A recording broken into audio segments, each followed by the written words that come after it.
Hey guys, selamat datang kembali di Win Hero Channel. Guys, ini udah malam guys, oh my god. Gue sendirian lagi, aduh.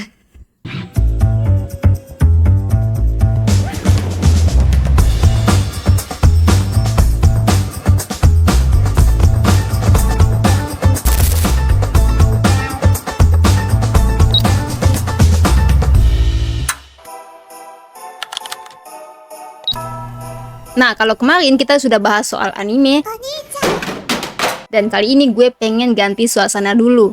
Kita bakal ngobrolin sebuah film yang sempat ramai banget, dan lagi-lagi gue telat nge-reviewnya ya. Yap, sesuai judul dan thumbnailnya, film yang kali ini kita akan bahas adalah film Until Dawn, yang resmi dirilis pada tanggal 23 April 2025. Buat para gamer pasti nggak asing lah ya dengan judul film ini, karena film Until Dawn ini itu diadaptasi dari game horor yang dirilis pada tahun 2015. Jujur aja sebenarnya game ini bukan termasuk game favorit gue, tetapi game ini sempat ramai juga dimainin oleh para gamers pada masanya. Kenapa? Karena ceritanya yang creepy banget, ditambah lagi dengan adegan-adegan yang sadis, gore, dan jumpscare yang menurut gue sangat epic banget. Nah, sebelum masuk ke filmnya, gue mau cerita dikit nih mengenai karya originalnya, yaitu gamenya. Jadi di game Until Dawn kita diperlihatkan kisah dua orang perempuan yang meninggal di awal cerita.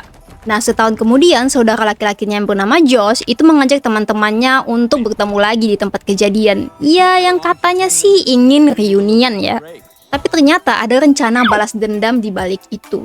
Nah, dari sinilah muncul teror utamanya, yaitu Wendigo, makhluk dari legenda suku Indian.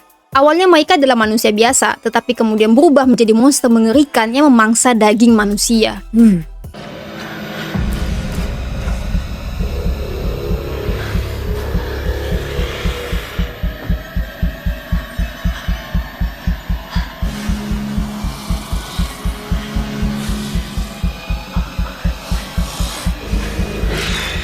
Nah, ngomong-ngomong soal film Until Dawn nih.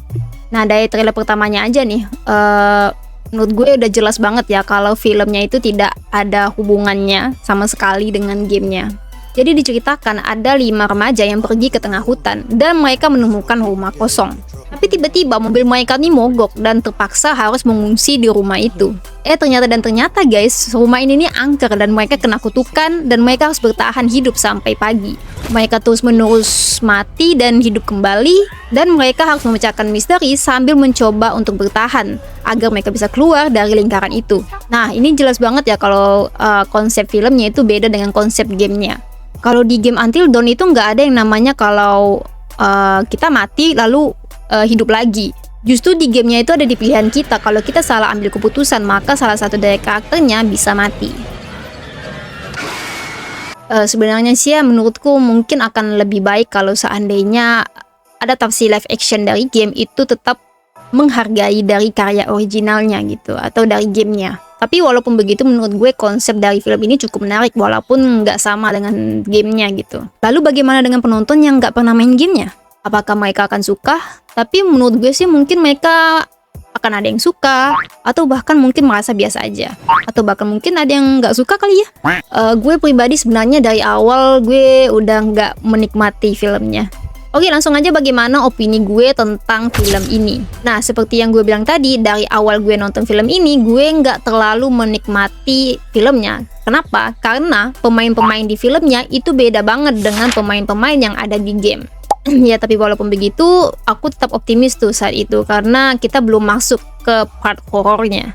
Nah, saat di pertengahan film, jujur aku merasa cukup terhibur, karena banyak sekali scene horor yang menurut gue tuh terkesan konyol, yang ditunjukkan di film ini, tapi tetap bikin jantung gue meledak karena jumpscare-nya. Misalkan, terkadang mereka diburu sama monster, lalu mereka hidup lagi, lalu mereka dikejar-kejar sama hal-hal supernatural, mereka dilempar sana-sini, mereka kerasukan gitu kan.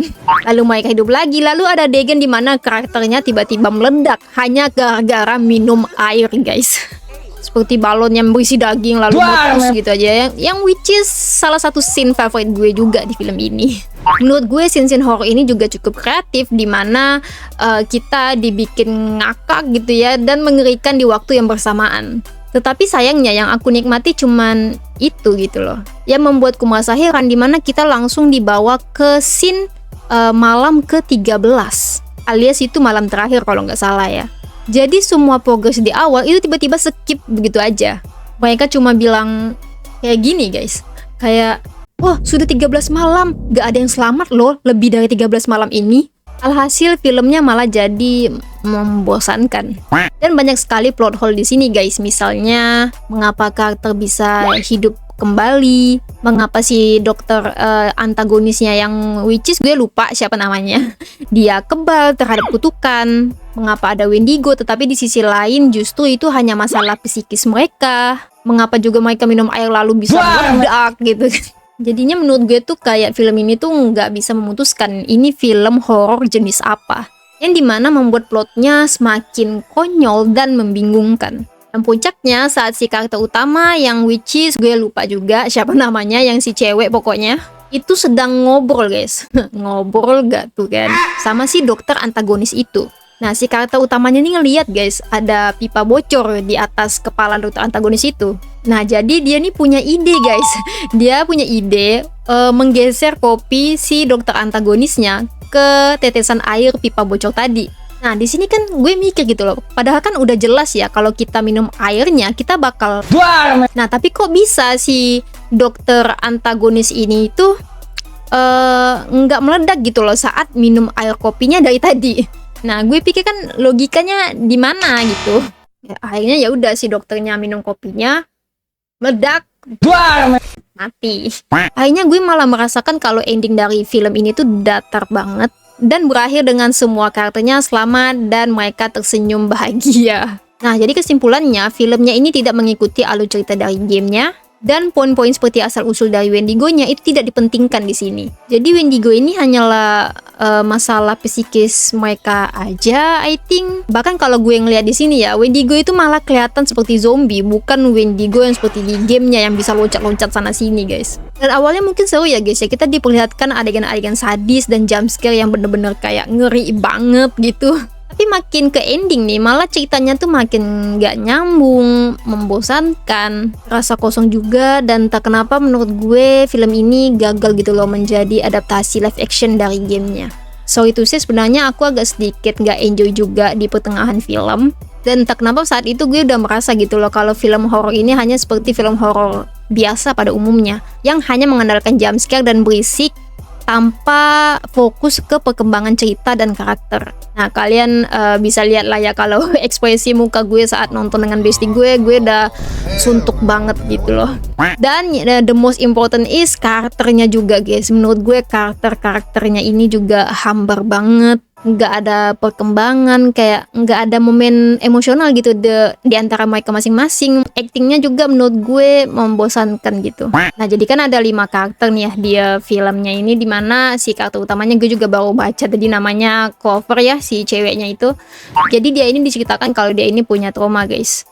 Ya walaupun dia ini sebenarnya karakter utama dan karakter yang sangat penting dari film ini, tapi entah kenapa gue merasa kalau dia nggak penting gitu ya, dan dia nggak terlalu memerankan karakter utamanya dengan baik, I think, dan begitu juga dengan karakter-karakter lainnya.